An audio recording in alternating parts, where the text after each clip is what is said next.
শেষ লগ্নে আবার শুরু হবে। আমরা বিশেষ ধন্যবাদ জানাবো দর্শকদেরকে উত্তেজিত না হওয়ার জন্য। আমি দর্শকদেরকে সবিনয় অনুরোধ জানাচ্ছি, দয়া করে আপনারা একটু কুল থাকবেন। সম্মানিত রেফারি মহোদয়, তাদের অনেক এক্সপিরিয়েন্স রয়েছে, তারা সেই এক্সপিরিয়েন্সকে কাজে লাগিয়ে সিদ্ধান্ত নেবে এবং সেই সিদ্ধান্তকে আপনারা সাধুবাদ জানাবেন।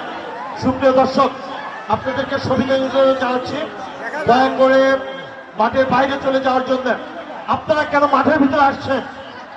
আপনাদের সকল কিছু আমরা মাঠের বাইরে থেকে দেখব। দয়া করে সুপ্রিয় দর্শক মন্ডলী, আপনাদের অসংখ্য সুনাম রয়েছে এই মাঠে। আপনারা খেলা দেখতে পছন্দ করে, ফুটবলকে ভালোবাসেন, সেই ভালোবাসাকে সাক্ষী রেখে আপনাদের সকল কিছু মাঠের বাইরে থেকে আমরা দেখব। দয়া করে মাঠের ভিতর দিয়ে কেউ যাবেন না, দয়া করে মাঠের ভিতরে কেউ যাবেন না। দ্বিতীয়ার্ধের খেলা আশা করছি আবারও শুরু হয়ে যাবে। সুপ্রিয় দর্শক মন্ডলী।